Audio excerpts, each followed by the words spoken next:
Mangwanani akanaka vanhu veZimbabwe. Ndofara kusangana nemi mukati mezuva ranhasi. Zita rangu ndiHonorable Katsaya. Inguva yatinove netariro kunyange iri nguva yakaoma. Nokuti we are meeting today after a few days from our commander Nuxior's last presser, his last message, which was loaded very, very well. Tiri kusanganawo zvakare mushure mekunge Jesse Majome adzingwa basa kuZimbabwe Human Rights Commission nekuda kwokuti anga apa muono uri kupesana neshuviro netariro dzehurumende yavaMnangagwa dzekuti Cable 3 risave nevanhu vanopokana kana kupesana naro kusvikira rave mutemo nemurayiro mukati menyika yeZimbabwe. Izuva rakaroora tiri kusangana nemashoko kuti vaFulton Mangwanya vanga vari director weCIO vakasiiswa basa. Yes, I've seen some press statement stemmed from the government to that effect. But of course, it's a concern because you see, tikangove nema civil servants anosenza at the expense of the president. Vasina protection pamabasa avo, kunze kokungoti protection yavo ndeyekuita align with the regime, whether zviri kurongwa hazvina maturo kana kuti hazvina kwazvinoendesa nyika mberi. Then we've got a serious challenge in our society, in our country. Nokuti these jobs, whether ndedze security kana kuti chii, should be professional jobs dzine ma-appointments and ma-professional credentials.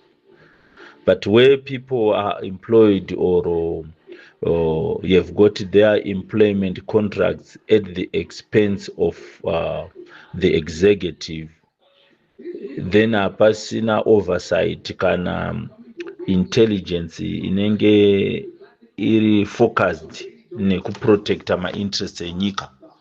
Pakuti ukangotaura zvinopesana kuti this is a security threat, kureva kuti graft raita sei rapera.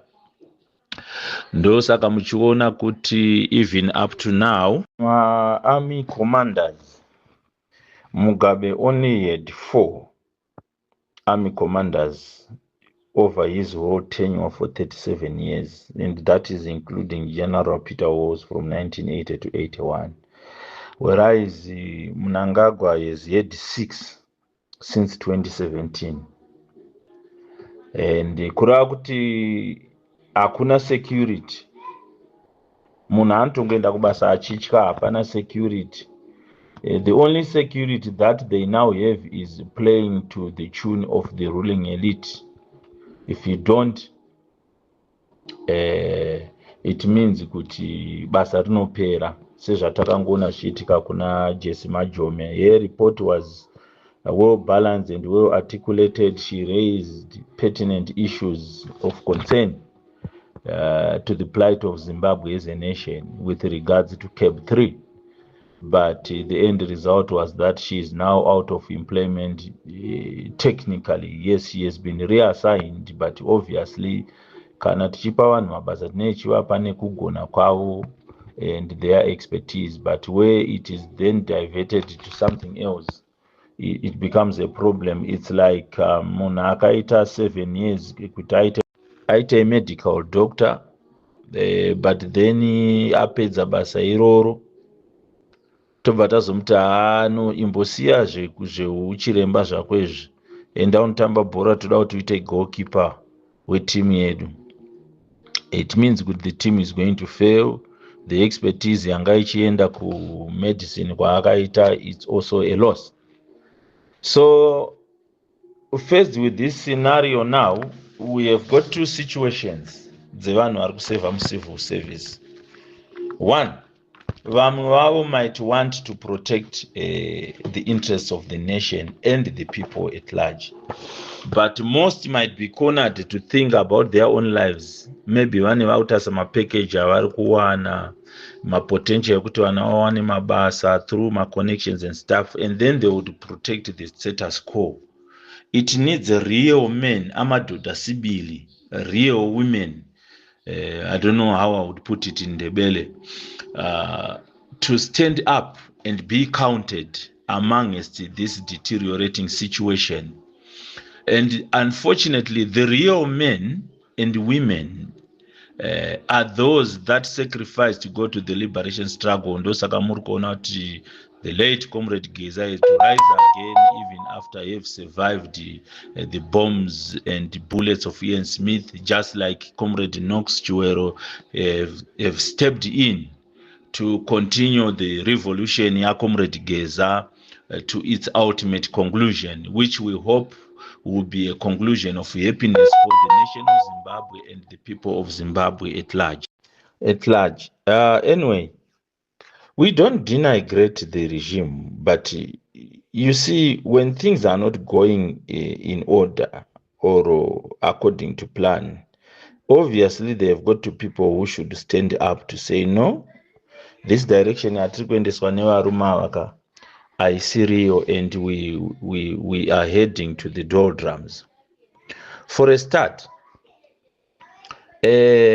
if there was any man who was given the best opportunity to heal the nation and reunite the people of Zimbabwe, it was President Emerson Dambudzo Mnangagwa. And before I come to that, I would like to applaud Comrade Knox Chiwero for two things that he mentioned in his statement.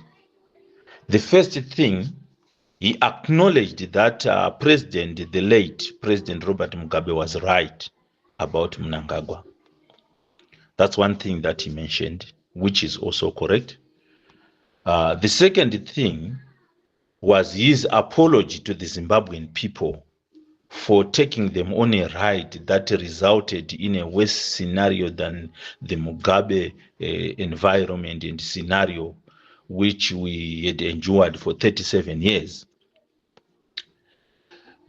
That is a clear indication of a leader to acknowledge kuti apa zvechokwadi we made a blunder, we erred as a nation, because we gave the opportunity to heal us, to mold us, to rebuild us to somebody who had a very different focus to what they thought would be the outcome of the Mnangagwa engagement.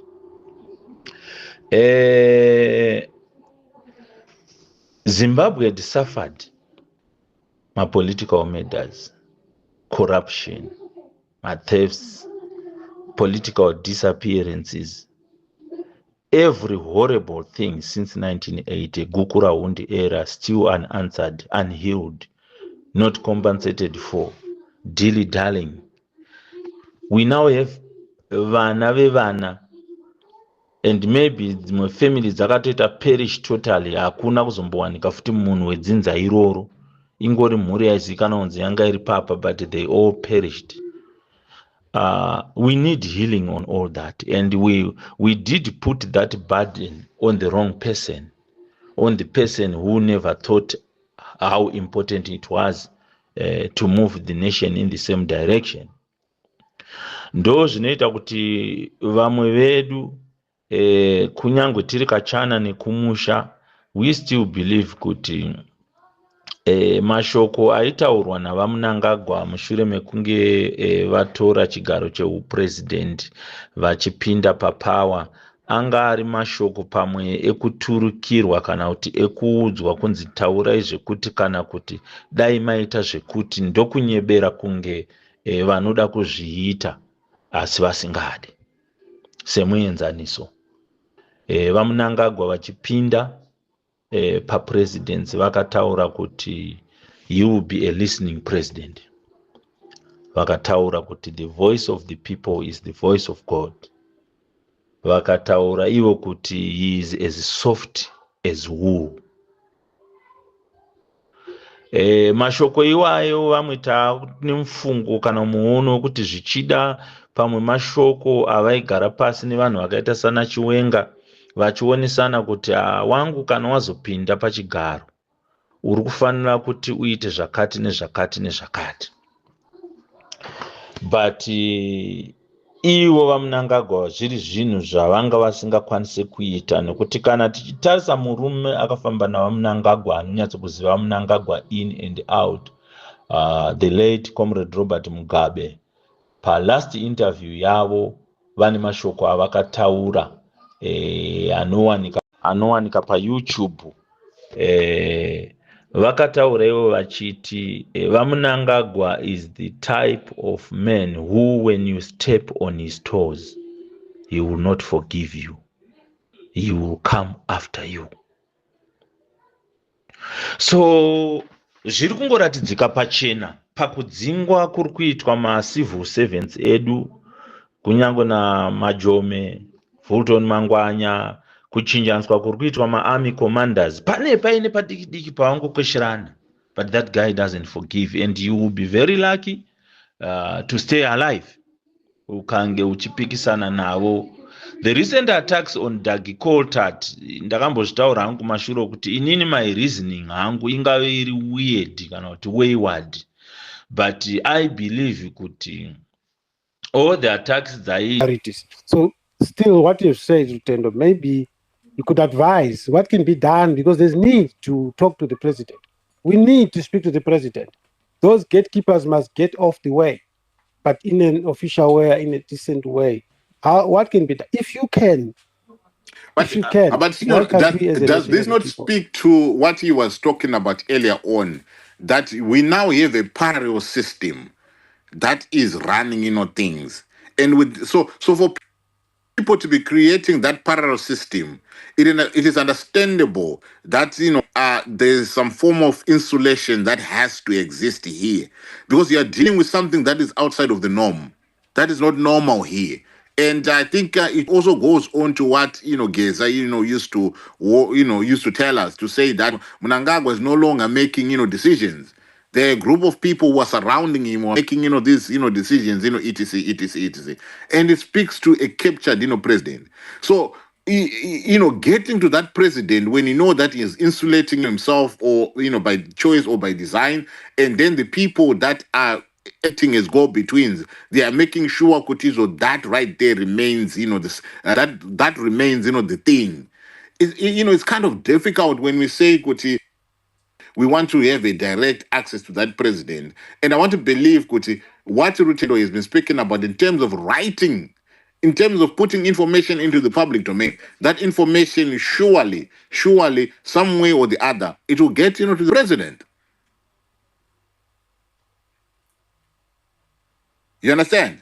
So yeah, I mean, I'm just thinking here, because the bigger question that we need now to be invested in is that question of where do we go from here as Zimbabweans, given that the one that we trusted with upholding this constitution, to be defending to be the number one defender of the constitution in his own capacity, is proving to be now a captured entity. So what now for us as Zimbabweans? Where do we go from here? I think that is the bigger question that we need to be invested in. That is the bigger question that we need answers into, such that we protect this so-called democracy of ours. Because without doing anything right now at this juncture, where things are at this stage where they are, I am telling you, we are in for something else. But anyway, Alligator and Remberi, Masi, do you want to come through? What's what I say, Uncle Judge? Hello, Masi, how are you doing? How does it feel now, being all those days older than last year? Right now, I've been weeks away to Jersey. I don't even know what I'm doing here. Old age. Yeah. No longer Now we are going to Jersey, and I'm like, okay, where's my passport? It's already in my bag. It's my backpack. Don't worry about it. Yeah. Anyway, These days I'm old. I think old people are always allowed. An old person can tuka you and we don't say anything. I'm abusing that privilege. My grandmother used to say, you are dull and dangerous. Those two things used to go together. Dull and dangerous.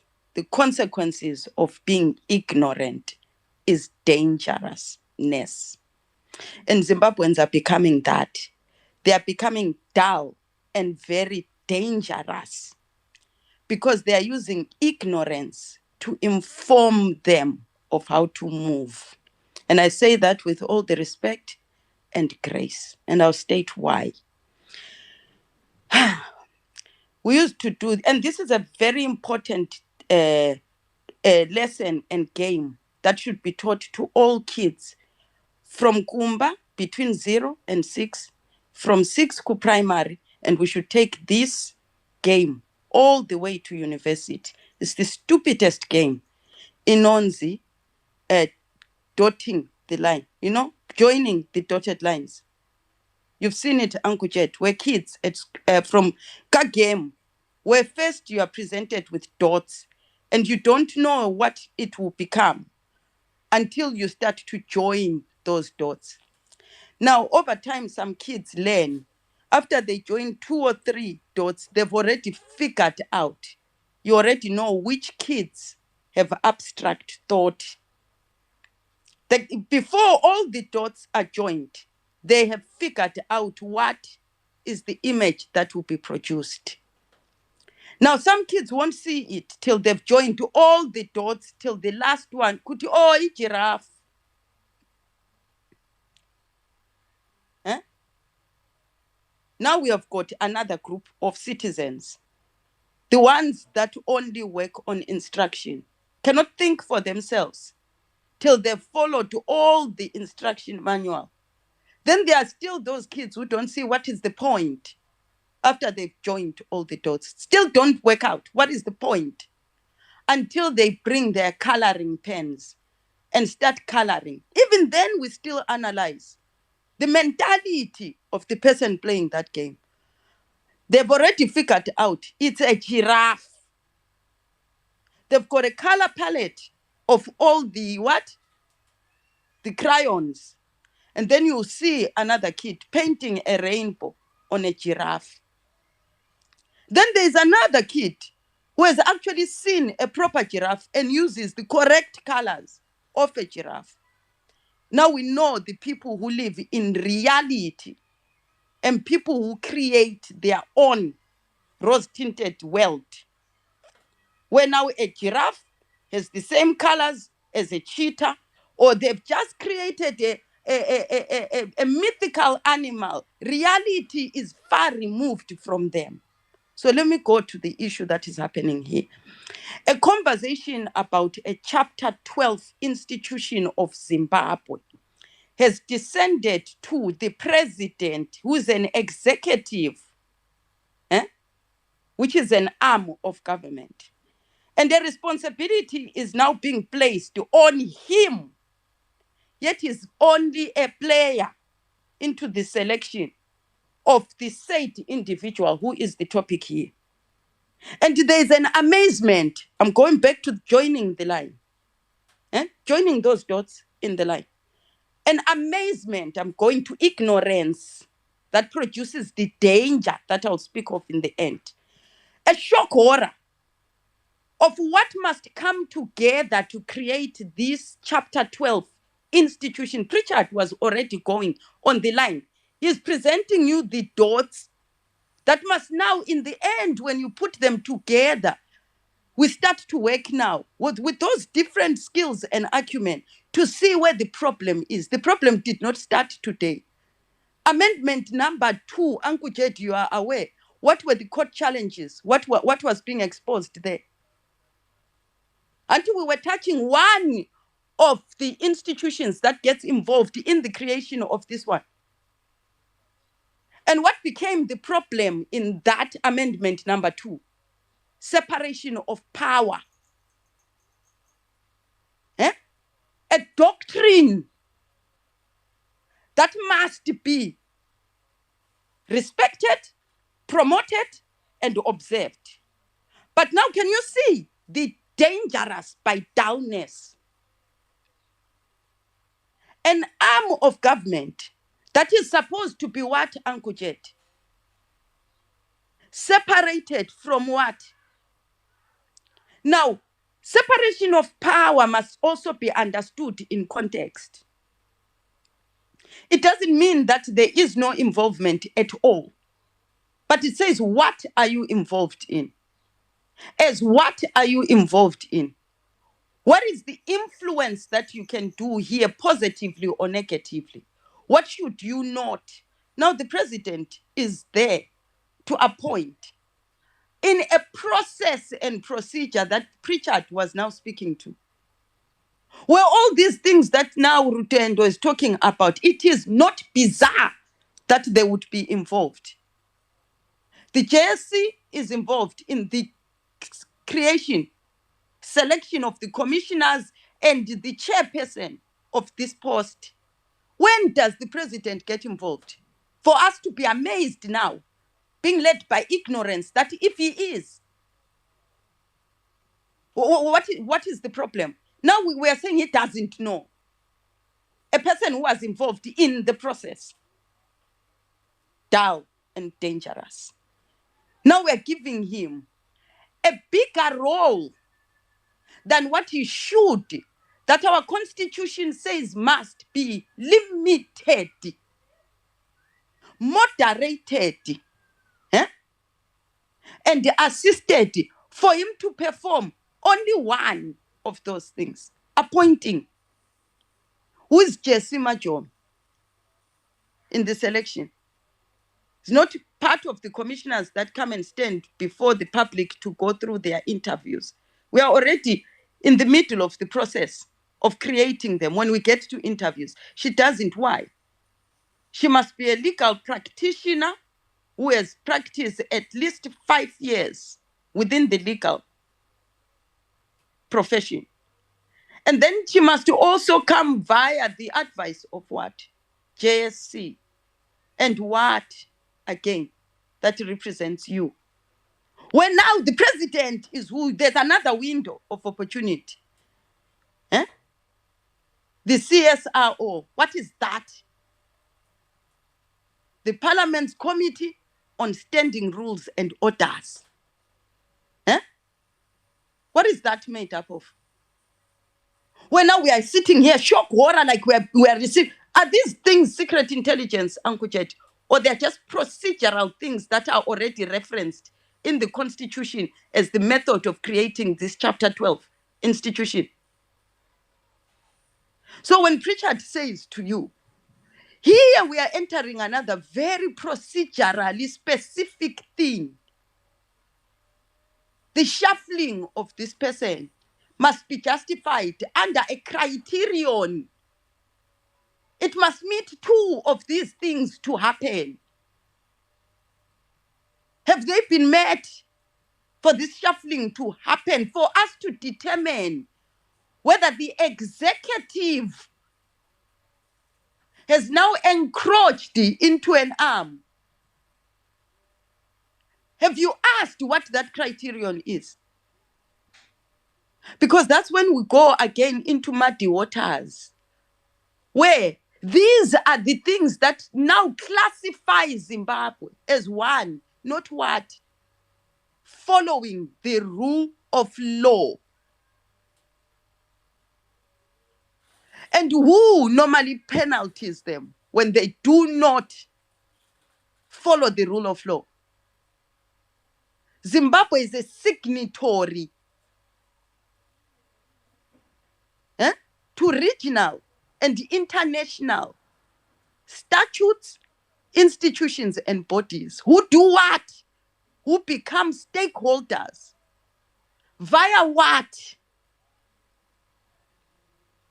Sometimes they actually put their money into these Chapter 12 institutions for the promotion of democracy, promotion of justice, promotion of what? And when you now subvert the already stated rules, and we are sitting here wanting to say the president, the executive arm,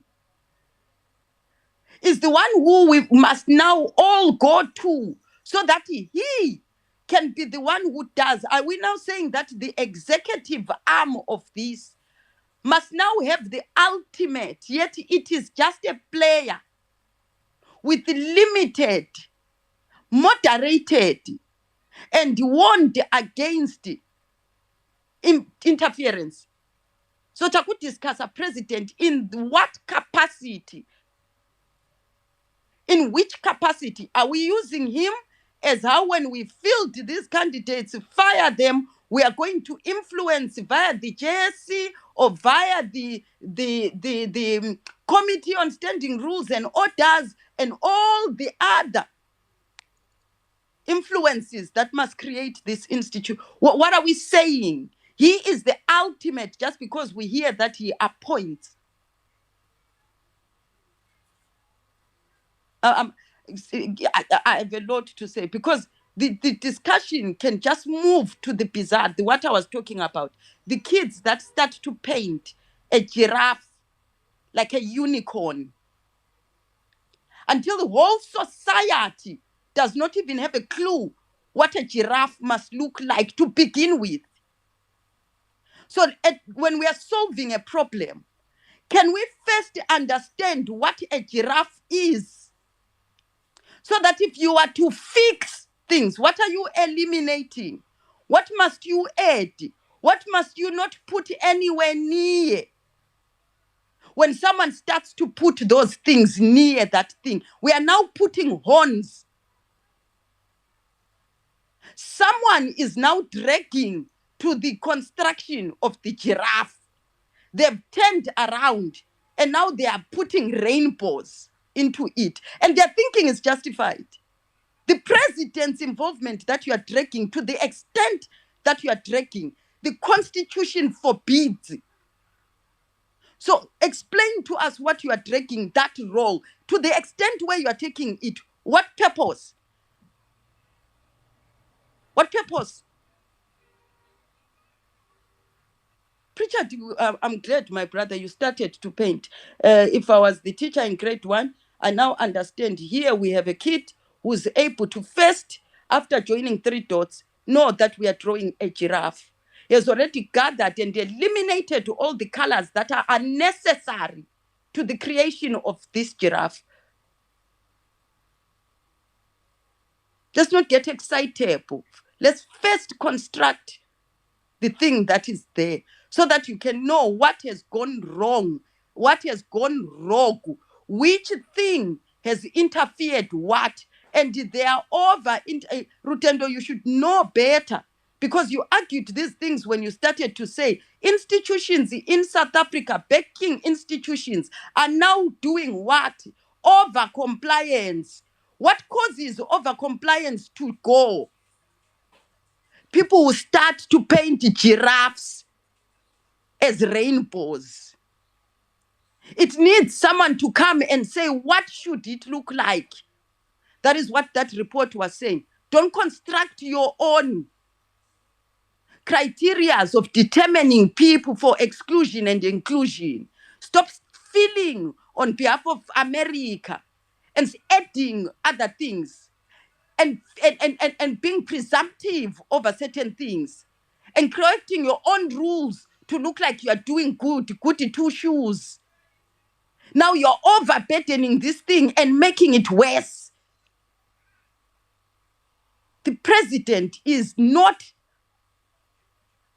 where we should now be piling responsibilities, who we must remove responsibilities from, so that this Chapter 12 institution can be independent. You can't want independence, and yet you are withdrawing it by extending the role of the president into it. Yet it is the one that is creating the conflict of interest. You cannot be making the institution more independent by being so allowing of it to be more influenced by a security apparatus that should not be the one that is doing that. Identify where it has gone in and when it shouldn't have gone in. So in this instance, we have a procedure that we must follow. From that procedure is where we understand where it has gone wrong. So that's what I wanted to say, Uncle Jet, because making unicorns here is where we go wrong.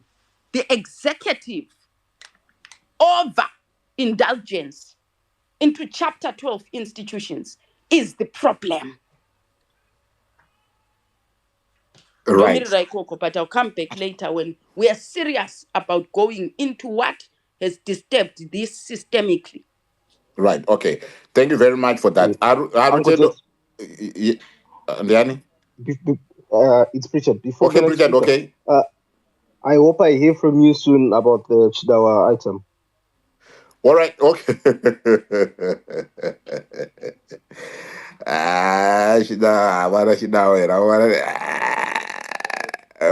What I do go about?